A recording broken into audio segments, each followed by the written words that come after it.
It's everyone's favorite time of the week. Of course, another 2022 NBA mock draft here on the channel. Again, covering the entire full first round here, which means we're covering every single team that has a first round selection. A ton of time, effort, and work goes into these videos. Not only the actual production, recording, but also establishing my mock draft. I spend multiple hours going through the teams, analyzing, thinking about which prospects fit where. So if you guys do enjoy all the time and effort that goes in, please leave a like and also subscribe to the channel here at Utility Sports. It would go a long way in just that 1 second for you to hit that subscribe button. Let's keep growing. I've got a lot of exciting announcements coming up in the future that I think you guys are going to love here on the channel as well. And one of those is a second round NBA mock. There's been a lot of comments requesting it. I have one coming out this weekend based on this first round video. Some of you at the point after that second round mock, this might be the first time seeing the first round mock here. So you'll probably be directed to this video from the second round mock. But again, I'm directing you from this video to the second round mock after this video is done. Check it out this weekend. I'm really excited about that one as well. And then also on Twitter, go give us a follow over there. Link is in the description for that. We got a cool announcement coming up on Twitter as well. There's actually one a couple weeks ago too, where I'm actually going to a scout school for professional scouting. So I'm really excited about that as well. It's going to be a huge career and enhancement opportunity for me. And I'm also going to be down in Las Vegas during NBA Summer League a bit. Expect a vlog up on the channel after that experience. I'm super excited to share with you guys all everything I learn, see, and get to experience in my time down there as well. So hopefully you guys are looking forward to that content as well. So now jumping into this actual video, pick number one, we've got the Orlando Magic. And honestly, for me, pick number one seems to be the hardest pick in the entire mock draft right now, specifically with the direction it really leads the draft. A lot of people think that Chet Holmgren could go number one, and a lot of people have Jabari Smith going number one. And I see both perspectives making sense here for Orlando. First of all, Chet Holmgren, former high school teammate of Jalen Suggs, the guy they took in the top 5 last year. Do they want to pair those two again? They won state championships in Minnesota. Could they win championships in Orlando? That would be the question. But if you go Jabari Smith, maybe there's a little bit higher upside. Probably the best shooter in this year's class. I could see either route making sense again for Orlando. And here in this mock, I do ultimately have them landing on Jabari Smith as the selection. Just for this video, the reasoning as to why is what I'm hearing is a little bit more of a leniency towards Jabari Smith. Now, again, I'm trying to keep my ears out and keep my eyes out for where players are going to be working out, who has interest in who, because that does impact my mock drafts here. We are just a little bit over a week away from the actual draft. So we're right here around the corner. I'm super excited about that. And now for Jabari Smith going to Orlando, I think that it's a phenomenal landing spot for him. I really do. Even though Orlando does have a plethora of good forwards actually at this point. Wendell Carter in that front court as well. I think he was a phenomenal addition from Chicago. I feel really good about that Vucevic trade for them. 18 months later, they've done really good setting themselves up with this franchise. Then you also look at some of the other situations that they've got. Jonathan Isaac, after writing a book, will he come back? He's made more TV appearances in the last year and a half than he's been on a basketball floor. That's going to be something to monitor as well. There's a lot to watch here. Does Jalen Suggs take a step forward? Is that backcourt shaky still? Or will Cole Anthony kind of find some of that efficiency? Will Jalen Suggs progress into what we expected him to be? My answer to that is yes, I expect him to. And I think here Jabari Smith provide some of that perimeter scoring and elite level defense that I think Jonathan Isaac and Jabari Smith could be one of the best combinations of forward defensive players in the entire league within a couple seasons. That's how high I am on Jabari Smith's defensive capabilities. And Jonathan Isaac, I still think, is one of the most special defensive players in the league when he's healthy. Pick 2, Oklahoma City Thunder here. And this mock draft is going to be a little bit different, which I think some of you will really enjoy.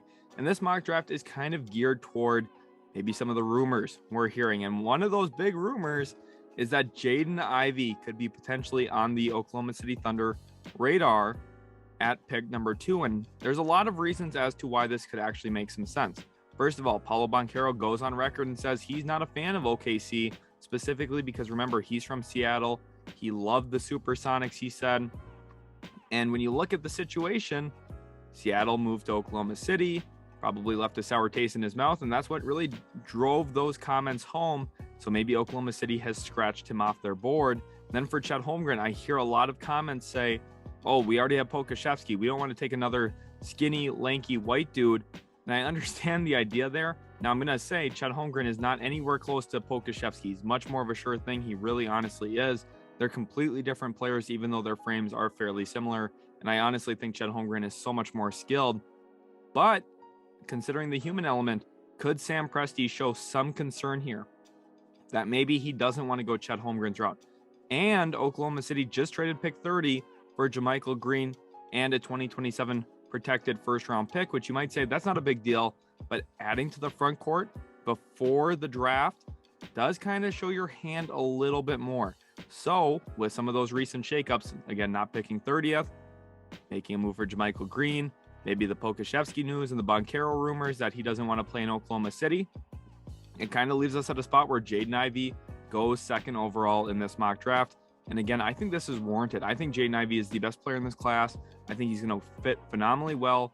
Wherever he goes, I think he's going to be a player who can play off the ball. I think he's going to be even better with the ball in his hands. Now, off the ball, I don't know if he lives up to the potential that I see in him, which has been kind of my points of emphasis in some other videos. And I think some of my viewers have misconstrued those things, like say Sacramento. If he's playing off the ball, I think he can still be good and effective, but does he become what I think he can be?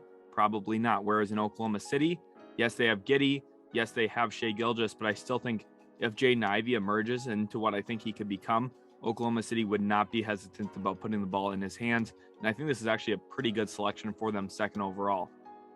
Moving into pick 3, talking about the Houston Rockets here now. And again, not much changes here. Paolo Banchero goes third overall to Houston. And again, Rockets fans, last week I talked about the fit here. In this video, I'm not going to talk about the fit as much simply because we did that last week, but I want to reassure Rockets fans that this is the right selection, simply because Paolo Banchero is such a talented offensive player. In most drafts, he would probably go first or second overall and probably closer to first. He is that talented of a player. You're looking at someone who, as a freshman, was a dominant physical specimen on the floor.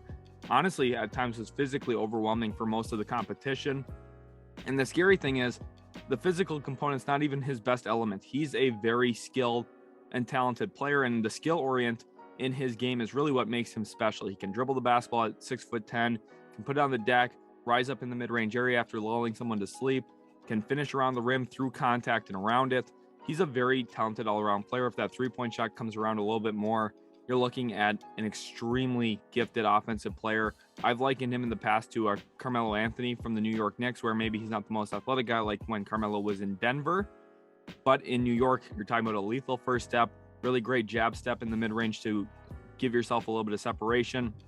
Houston's getting a player who could become a multi-time All-NBA player with the third overall section. Not very frequently you get opportunities at that. You look at some of the third overall picks of all time, though, you get guys like Michael Jordan, Luka Doncic, for example. I'm not saying that Paolo Banchero is going to follow those guys' career trajectory, but I think he's going to be one of the better third overall picks to maybe ever play the game, and that is definitely high praise. I'm talking, maybe top 5, top 10 third overall pick, which again is very high praise. Pick 4, Sacramento here now, and Kings fans, this pick is the most widely contested pick in the entire draft, simply because we don't know if the Kings are going to trade it. We don't know if they're going to go best player available. We don't know if they're going to go best fit available. Those are 3 serious questions that we do not have answers to right now. But the one thing I do know, Monty McNair knows how to draft, and with the way the sport has played out, a player who in my past mocks I've mocked number 1 and number 2 most consistently falls down to number 4 here. And I still think it makes a ton of sense for Sacramento to run this pick up to the podium. This is best case scenario for Sacramento. Chet Holmgren is number 2 on my big board, right behind Jaden Ivey. I think the top 4 is very close all around.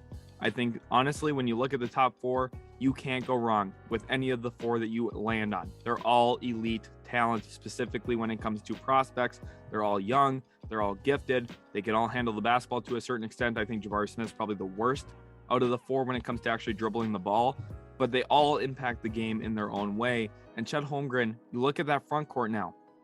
You have Harrison Barnes playing the 3, Chet playing the 4, Sabonis playing the 5.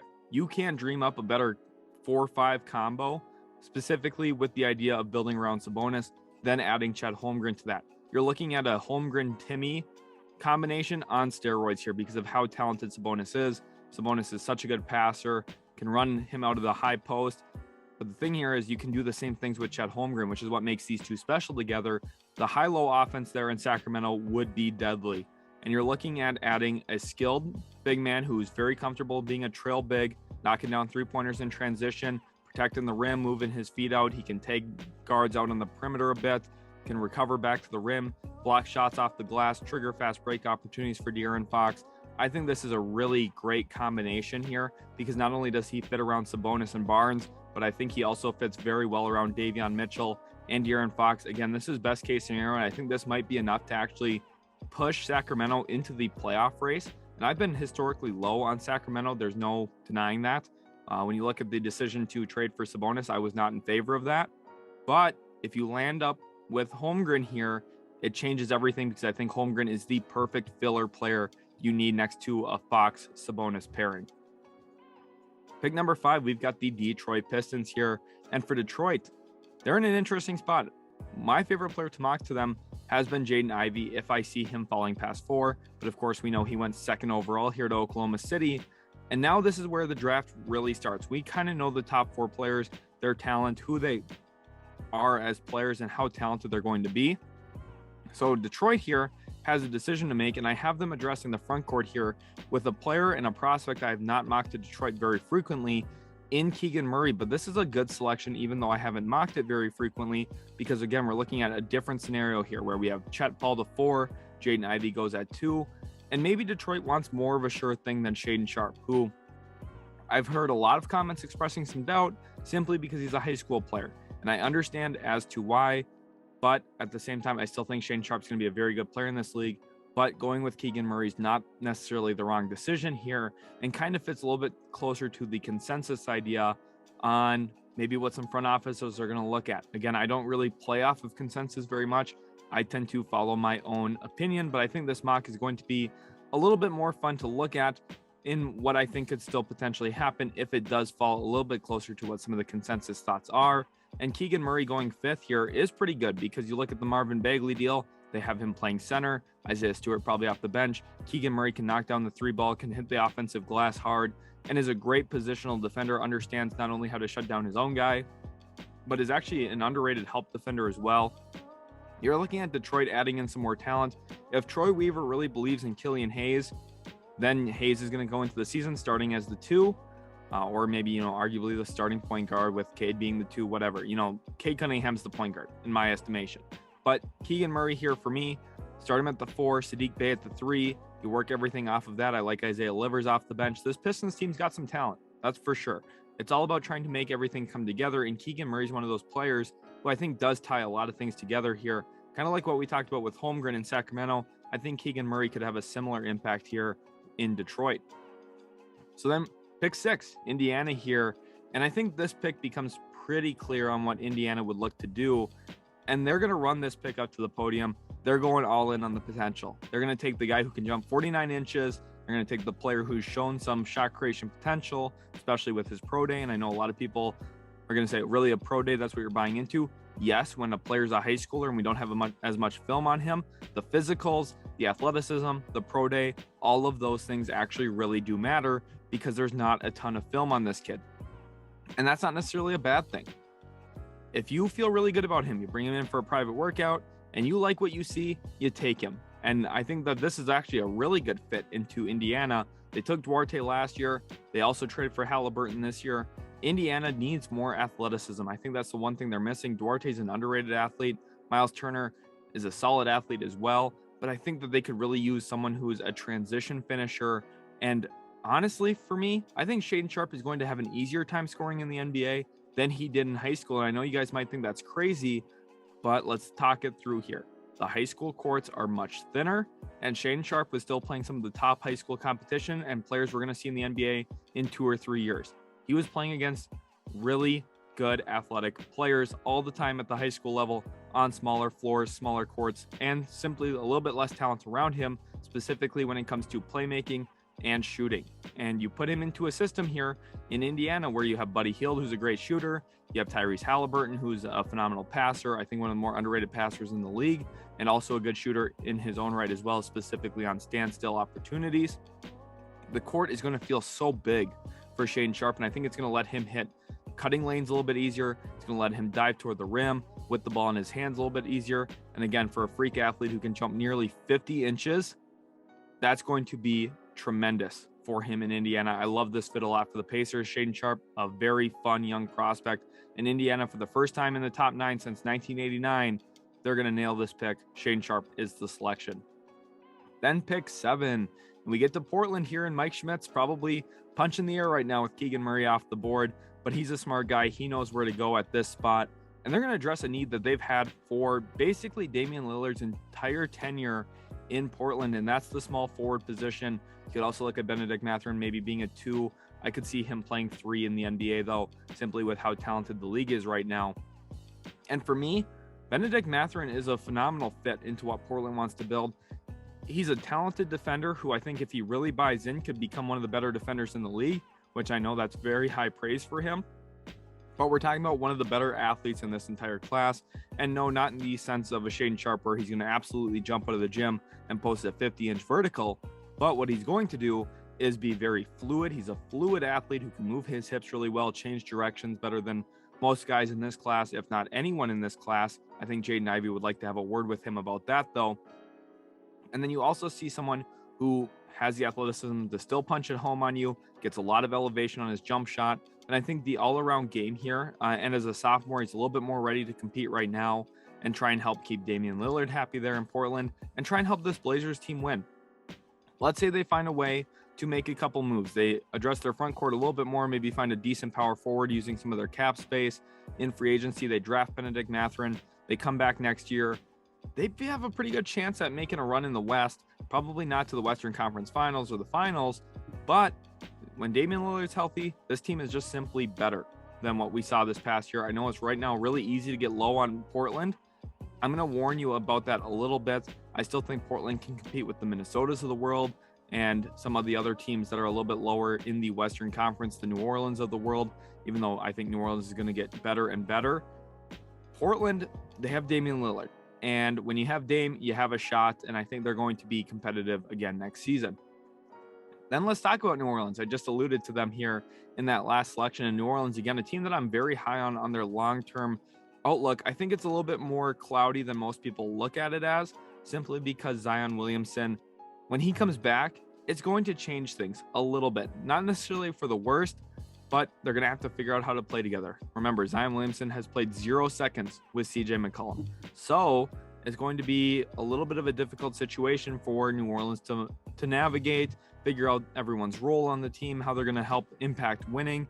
But I'm comfortable in saying that they're going to figure it out and be a pretty good team again next season. And they're going to help themselves by going with AJ Griffin here, 8th overall. And I know Pelicans fans right now are probably already typing, we don't need AJ Griffin. We have all these wings. We have Trey Murphy. We have Herb Jones. We have this. We have that. We have Brandon Ingram. We don't need this. I agree. I completely agree. But this is an example here of you go one of the better players in the class in AJ Griffin, one of the better shooters in the class in AJ Griffin. And who in their right mind says we don't need another 6'6" or 6'7" wing who can shoot the 3 ball? Nobody says that. Everyone in the league wants to have a plethora of forwards who they can throw out on the floor at all times. Think about this potential lineup for New Orleans next year. Zion Williamson on the floor with Brandon Ingram, AJ Griffin, Herb Jones, and Trey Murphy. That could be your 5. You have enough length there where you don't need to run a traditional center. You've got enough playmaking where you don't need to run a traditional point guard or a traditional 2 guard. You have all of these talented players who, by the way, can space the floor, knock down 3-pointers, and they're going to defend like crazy. That sounds really intriguing to me. And if you disagree with that, you don't really know where the league's at right now. Phoenix traded assets and Jalen Smith to go get Torrey Craig because they wanted another wing in the fold. If you can draft a wing here, even though they already have good wings, that's not a bad decision, especially if you feel like that's the way you want to build your team around Zion Williamson.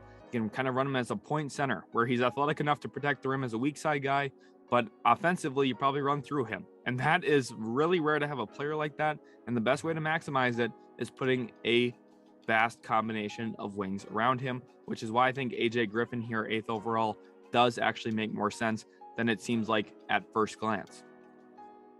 San Antonio now, pick number 9. Love talking about the San Antonio Spurs. So Spurs fans, make sure to leave a like on this video. You guys have 3 first-round picks. I know there's some questions about if they're going to use all 3 or maybe make a trade. I do have a video up on the channel called Even More Potential NBA Draft Night Trades. So make sure to go check that out, Spurs fans, after this mock draft.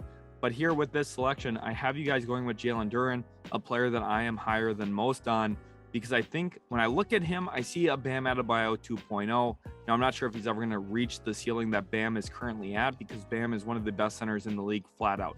He's arguably the best defensive player in the league currently. And Duren shows a lot of flashes of some of those similar traits. He can switch out onto the perimeter, very good at recovering back to the rim, blocking shots off the glass. He uses his length and size well. He's a rebounding machine, which I love to see, even though he's not a traditional 7-footer at the center position. He goes up and gets the rebound. He's got great concentration around the rim as well. He's someone who's, I think, a very talented center, and most people disagree with that and say he's not talented. And what they're saying when they say that is he doesn't shoot the 3-ball, which, yes, he currently does not, but he's actually an underrated passer as a big, which I think is one of the most important skills for a big man to have, because you look at today's modern NBA, the pick and roll game. If you have a guard who ever gets doubled or faces hard hedges, if you can fit a little pocket pass into Jalen Duren at about 15 feet, he's going to be able to make the right read, whether that's to a dunker spot, sitter, and maybe toss a lob up to the rim, or he can kick it out to the opposite corner. There's not a lot of bigs in today's league that can do those things. He's a better offensive player than Clint Capella, and I think arguably he's going to be a better defensive player than Clint Capella as well, which, you know, is a really good center in this league if you're better than Clint Capella on both sides of the ball. Pick 10, Washington here now at this spot. And for the Wizards, there's a few things to consider, but I think Wizards fans would probably really like this selection just given the state of this roster, and that's Dyson Daniels. I think the one thing lacking here for Washington, and they're a very talented team overall. I like a lot of the moves that they've made. I think Tommy Shepard's a very good executive. I think he's made a lot of really good decisions. For me with Washington, I think that they need a connector. I think they need somebody who's going to say, hey, I'm going to take the ball up the floor. I'm going to make the right decision. I'm going to get everybody involved. I'm going to run coach's game plan. And it's going to open up the floor for everybody and really help in role definition. One thing that I think Washington has struggled with a little bit this year, specifically when they had to reintroduce Rui Hachimura. Kyle Kuzma, of course, wants his touches because he feels like he's going to be a star in this league. I'm not so sold on that myself, but I think Kuzma is a good player. And then Porzingis as well, you want to integrate him into the offense. I think that's a key part to this team. And then also Bradley Beal, of course. Brad Beal is one of the best players in the league. You want to keep him happy as well. And why not go with a bigger guard here in Dyson Daniels, who can facilitate to all of these guys, can also play with his back to the basket a little bit offensively to punish smaller guards that are going to be matched up on him occasionally. And then when you look at him defensively, I think this is one of the dream guards you would like to put next to a Brad Beal. I am a little bit lower than most on Dyson Daniels because I think some of his offensive shortcomings as a scorer are going to hinder him in the league, but I still think Washington's one of the better landing spots for him. And if he goes here, I think my big board's going to end up looking wrong because he's going to fit into a perfect role with this Wizards organization. Then pick 11, we've got the New York Knicks here now at this spot. And for me, Knicks fans should be pretty happy with who's still out here at this spot. That's Johnny Davis, a guy who a few months ago we would have looked at and said, this is someone who's going to be a top 7 or 8 selection. And now they're getting him here 11th overall. And that's kind of the nature of the NBA draft. A player like Johnny Davis, who maybe isn't the most vertically explosive, the most athletic, the biggest frame, anything like that, but he's just a good basketball player. He can put the ball on the deck, can score in the mid-range off his own dribble. And he's someone who I think, if he continues to grow his game, might become someone you can actually run your offense to. I think that a lot of people have compared Johnny Davis to Devin Booker. Now, that's really high praise. I don't know if I see that quite for Johnny Davis, but some of those same skill sets there. He's not as much of a three-point shooter as Booker was coming into the league. I think that's one thing that's clearly evident.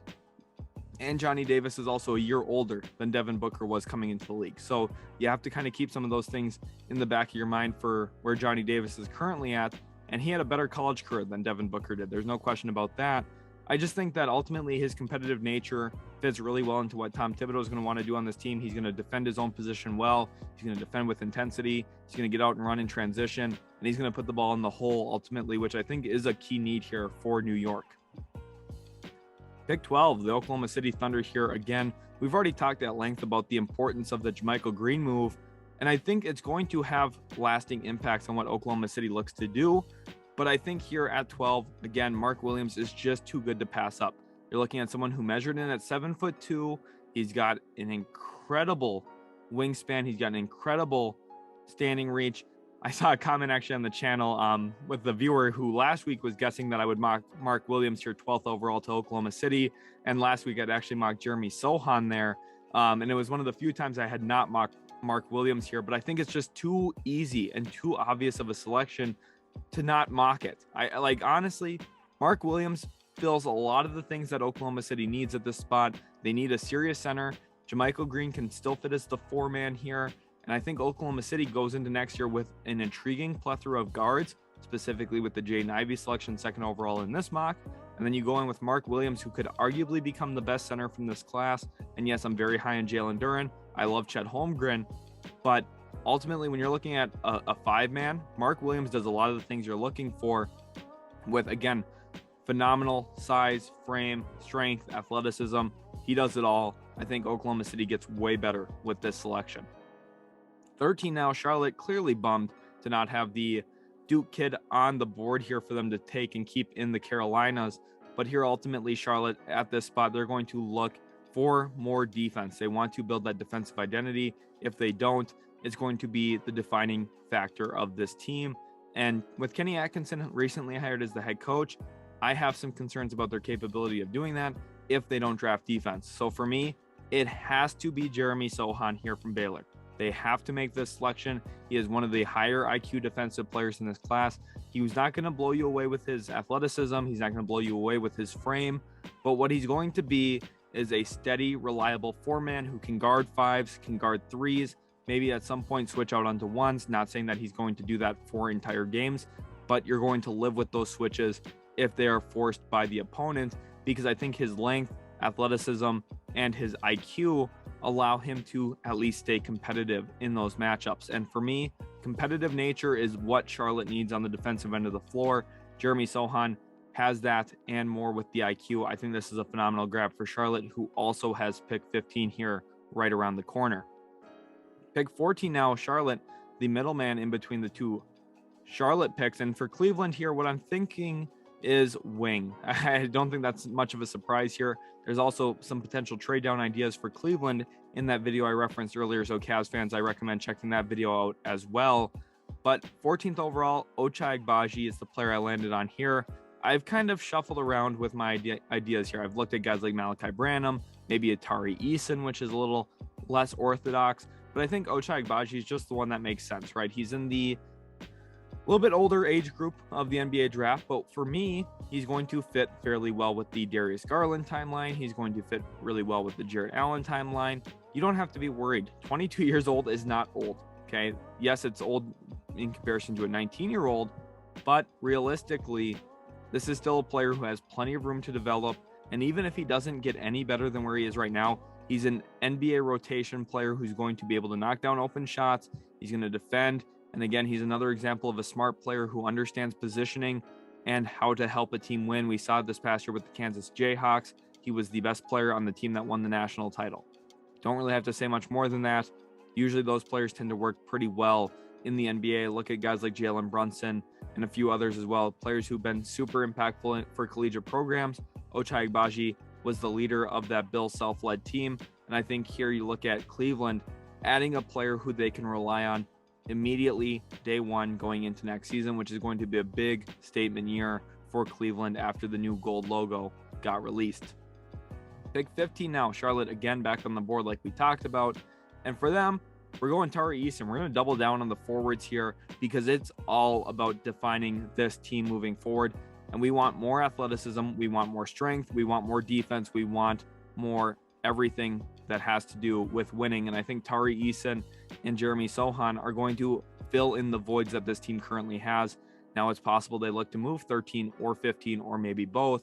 in a deal to get better right now in a trade for, say, maybe a Jakob Poeltl or Jeremy Grant or some other players that could help this team immensely. But I think ultimately here, if they do keep these two picks, you go Sohan, you go Tari Eason, even if one of those two don't work out, you're feeling pretty good about your long-term four-man position next to LaMelo Ball and Miles Bridges.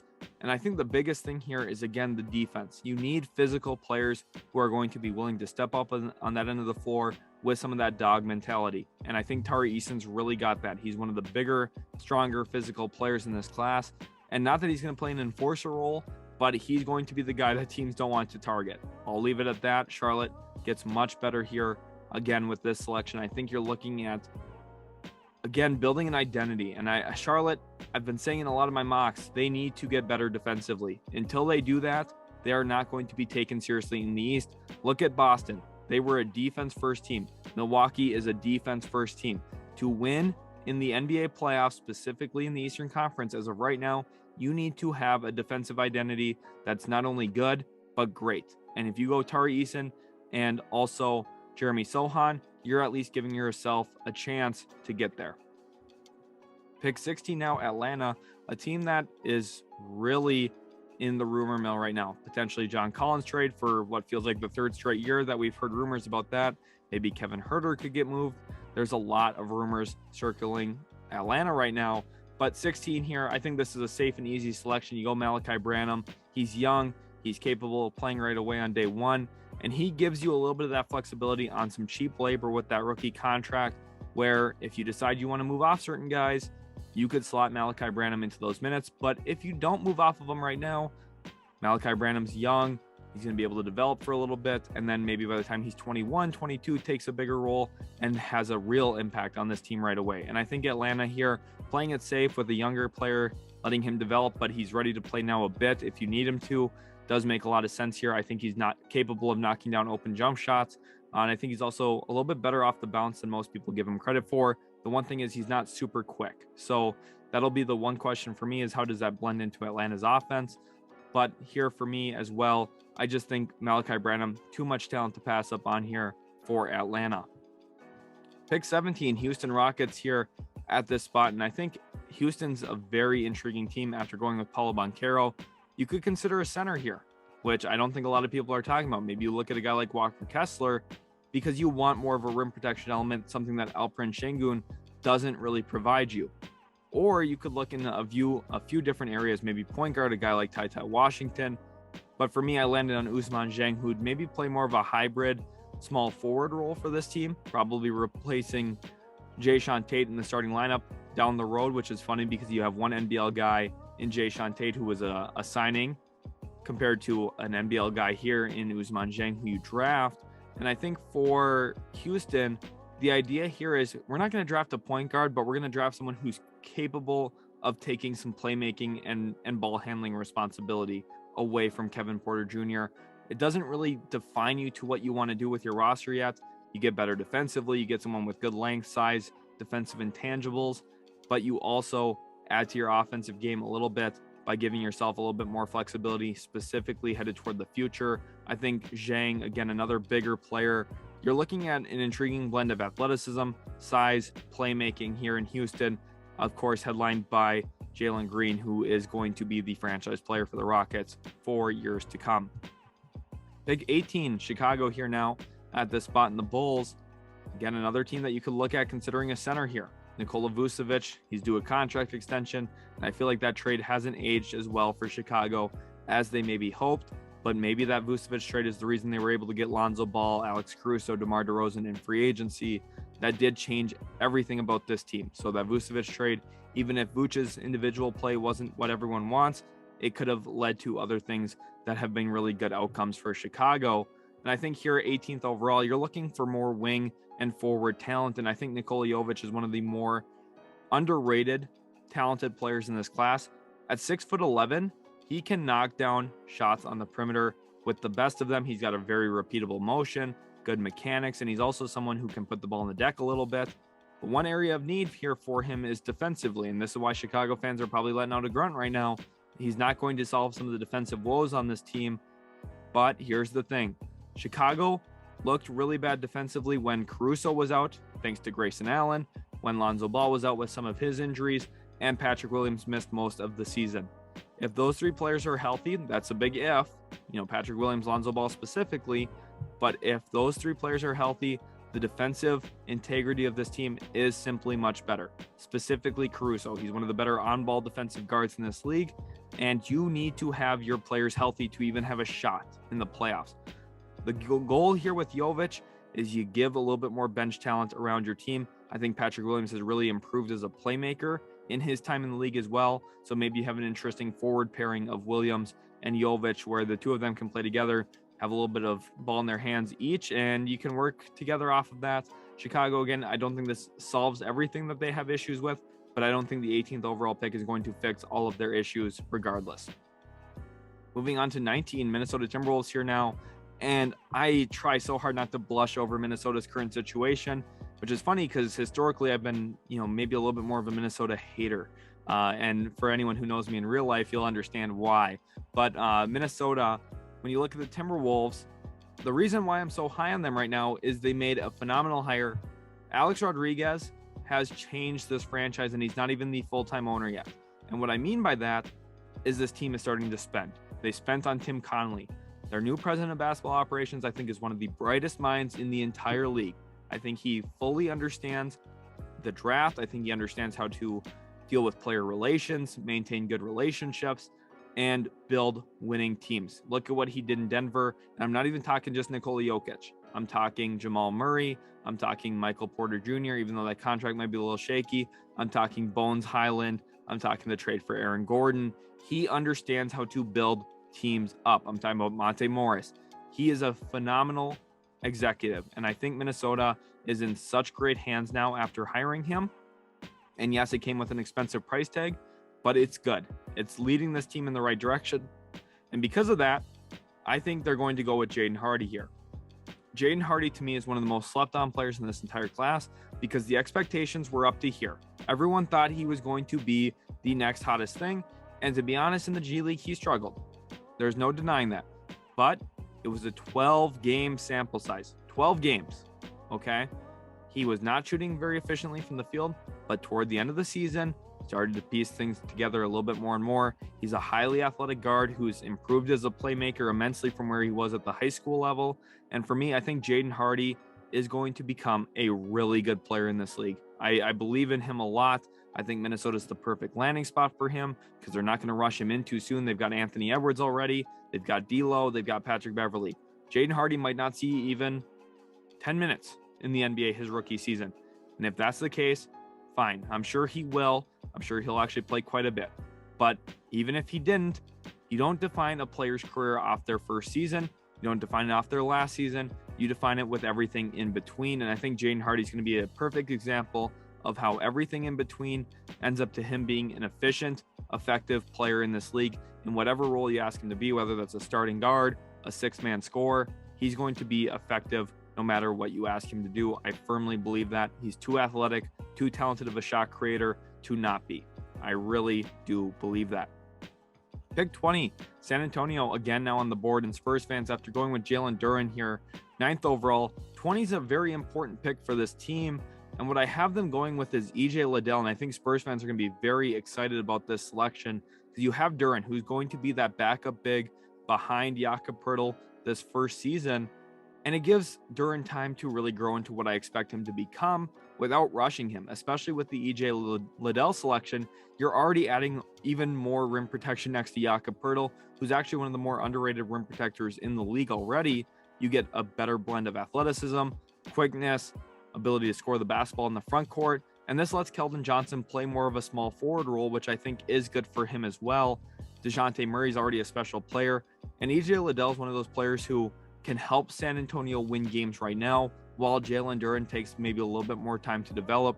This is a perfect compromise here for San Antonio of looking long-term and saying, okay, we want to continue building something long-term that's going to fit and maybe elevate what our long-term ceiling looks like without sacrificing your short-term floor, because EJ Liddell is able to elevate your floor and make you probably close to a playoff team. Again, it's going to be tough next year because you look at LA getting healthy, talking about the Clippers, Maybe the Lakers get healthy, although we know Anthony Davis hasn't shot a basketball since like April 5th, if you know what video I'm referencing.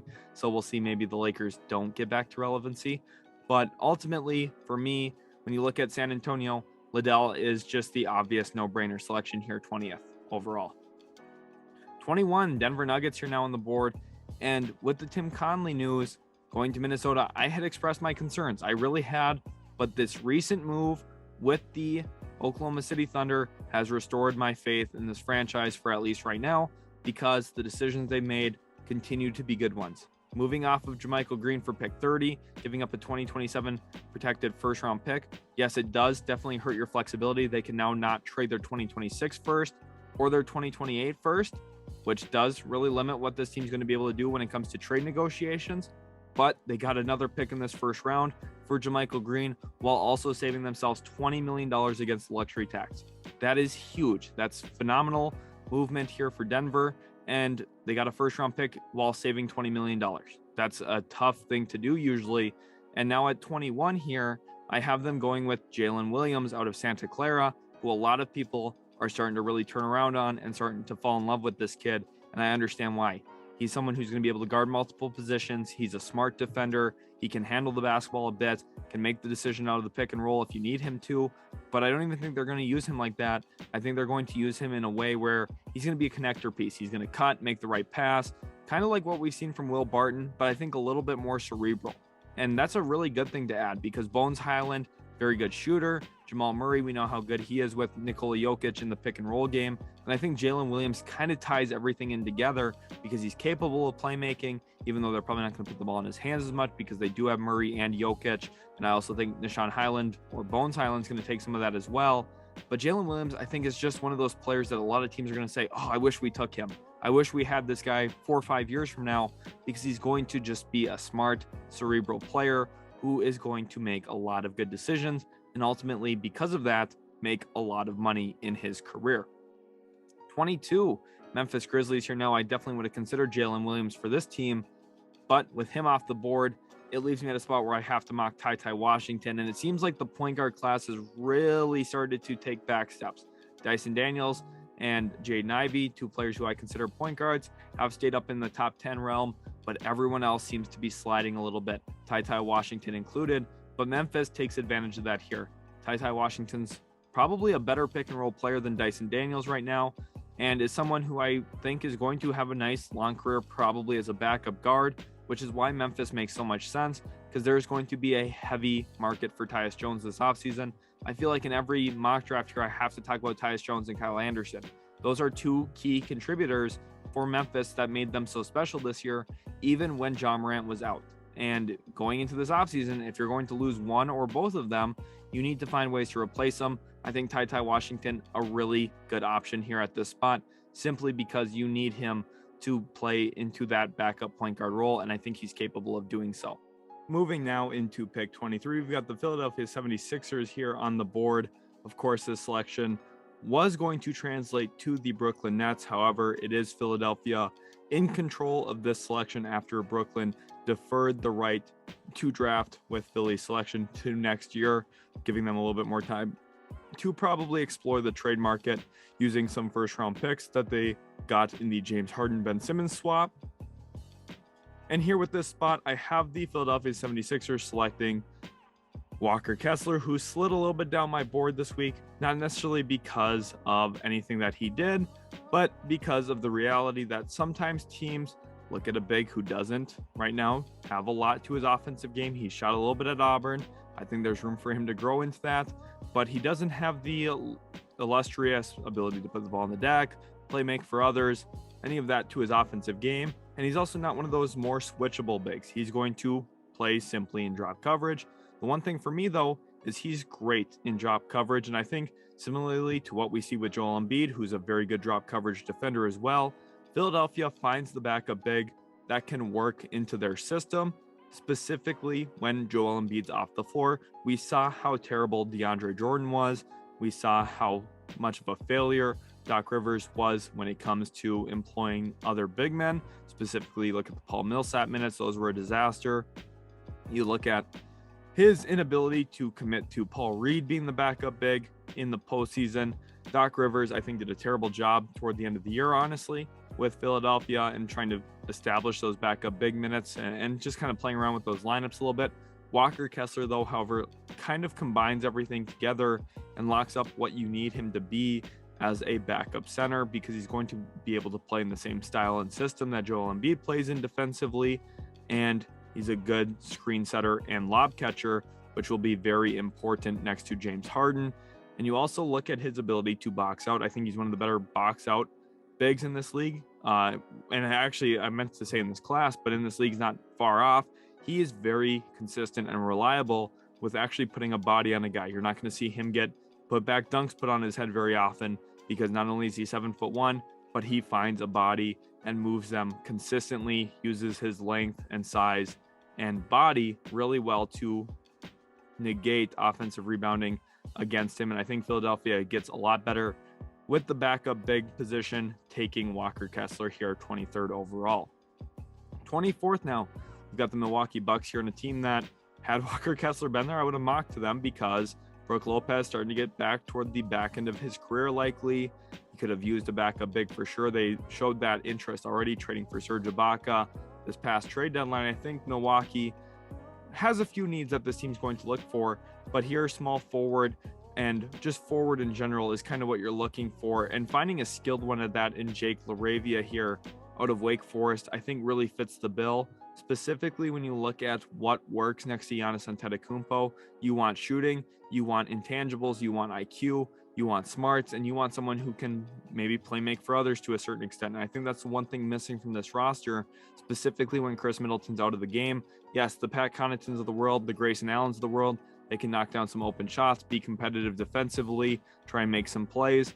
I think that they don't have another guy, though, that can, play make, put the ball on the deck a little bit, specifically when Middleton's out of the game, to work with Giannis. Jrue Holiday is a very good player.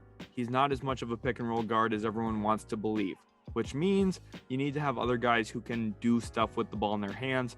And Jake LaRavia is one of those intriguing players who can do that kind of stuff. Now, does he do it at an elite level? No, but I think at the NBA level, he's going to be at least a consistent role player who is going to play off of Giannis fairly well. And again, I've said this word a bunch in this video, he's a connector piece. And that is a very important thing to add when you're a championship level team. Look at how much of an impact Derek White has had with the Boston Celtics. It has been night and day different how good Boston's been since acquiring Derek White. And I think LaRavia probably doesn't have the same impact here in Milwaukee. I think that's pretty obvious and evident. But what I do think here is Milwaukee gets better with this selection. And when you're this close to beating Boston and probably representing the East in the finals again, a Jake LaRavia addition might just be enough, if Chris Middleton's healthy, to help this team get back to where they want to go. 25, San Antonio on the clock for the third time.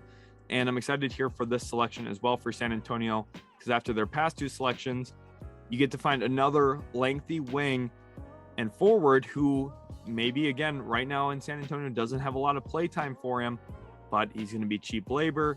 He's someone who's got incredibly long arms. He's going to offer a really great wingspan, and down the road could become a player who is a really nice find for San Antonio. And part of why I think that Kendall Brown to the Spurs is such a good fit, the Spurs have one of the best shooting coaches in the entire NBA. We've seen it in years past. Look at Kawhi Leonard. I know his career really gets defined by the Spurs development process. And I think Kawhi Leonard would have developed pretty much anywhere he went, but maybe not as much of a shooter as we've seen from him. And that's a huge testament to San Antonio, how good they are at reinventing shooting mechanics and really reinvigorating a young player and making them change their game up a little bit to be more effective in the NBA. And Kendall Brown, someone who definitely needs that, not only to get better at three-point shooting, but he needs confidence instilled in him. He's a very hesitant three-point shooter. At the collegiate level, he was getting left wide open, and you typically don't see that. Usually the scouting and film don't go as deep as saying, oh, look, their fifth, sixth best player is not going to shoot open three-pointers, so don't even close out on him. Usually it doesn't get that deep specifically before the actual tournament, but it was pretty obvious for teams that Kendall Brown did not want to shoot the three ball. He didn't even shoot a terrible percentage from three, but it was about only one attempt a game, even though he was getting left predominantly wide open.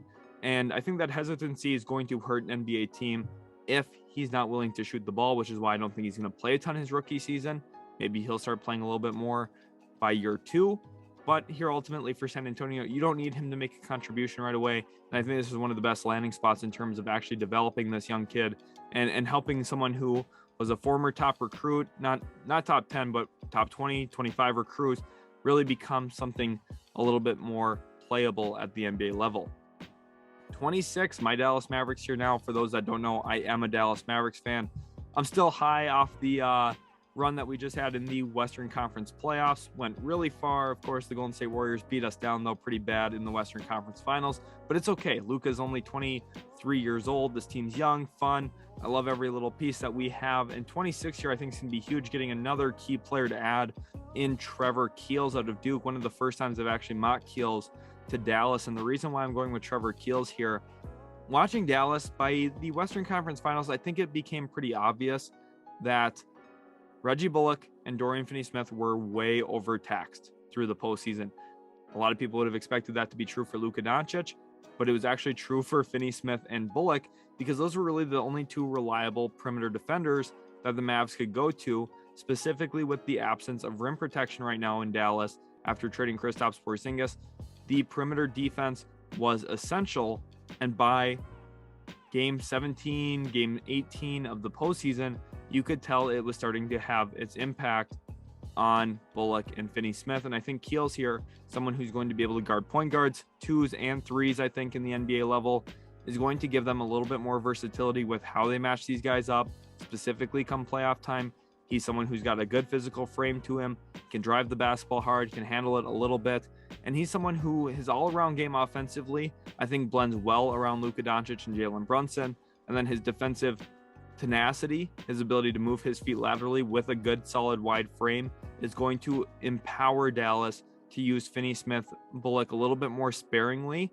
Still probably key moments. Those two are going to be on the best players. But Trevor Keels gives you another option to at least save their legs a little bit, specifically come the playoffs next year. 27, Miami Heat here now on the board. And for Miami, again, a really good situation here. They've done such a great job building up this whole team. Eric Spoelstra is one of the best coaches in the NBA, which is why I'm confident that if they select Ismail Kamagate, they're going to get the most out of him as well. He's someone who I think really fits what they're looking for in a backup big. He's going to be somewhat switchable, but he protects the rim really well as well in drop coverage. Miami's one of those teams that they switch a lot, but they also switch up what they're doing defensively a lot. They're not just a switch heavy team like what we've seen from the Los Angeles Clippers.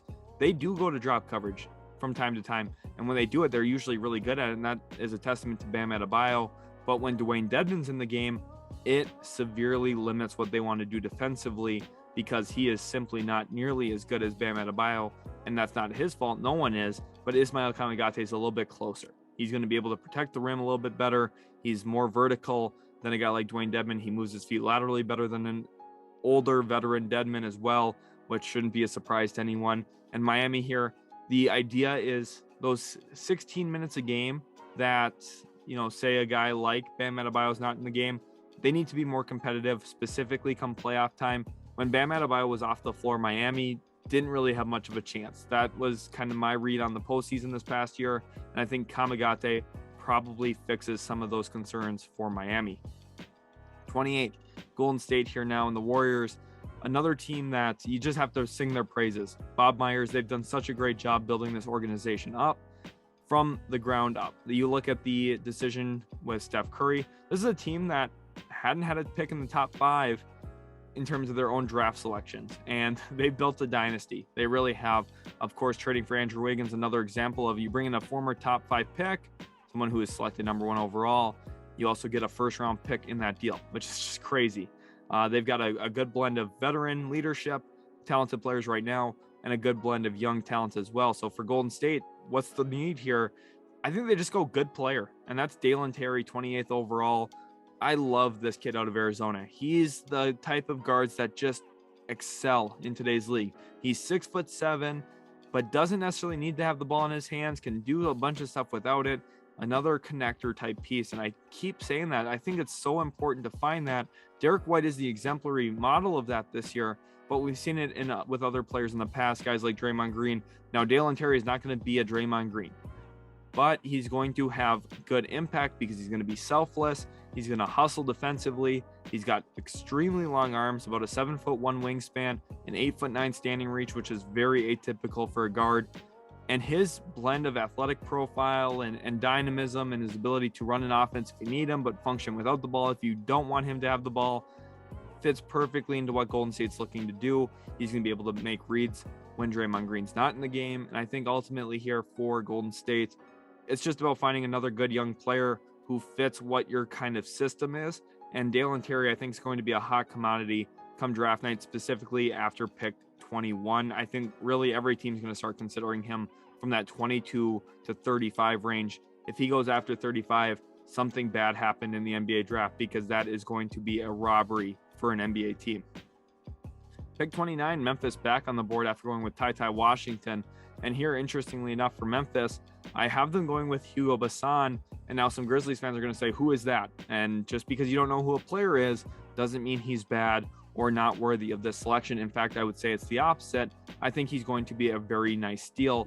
He's someone who is capable of putting the ball on the deck.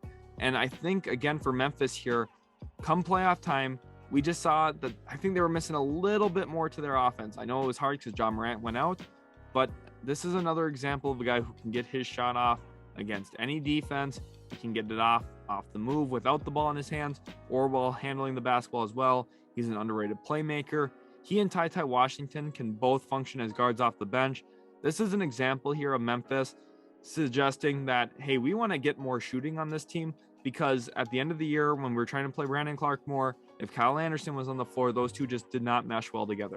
So instead, let's go get Ty Washington, who is maybe a little bit more of a reluctant three-point shooter, but still is a threat. And Hugo Bassan's a massive threat from three.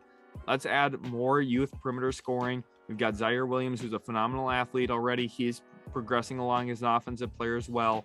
Brandon Clark becomes more playable. We're going to try and play a little bit bigger, a little bit stronger. And we're going to have these other dynamic guards coming off the bench to open up some of our playoff minutes for Brandon Clark specifically.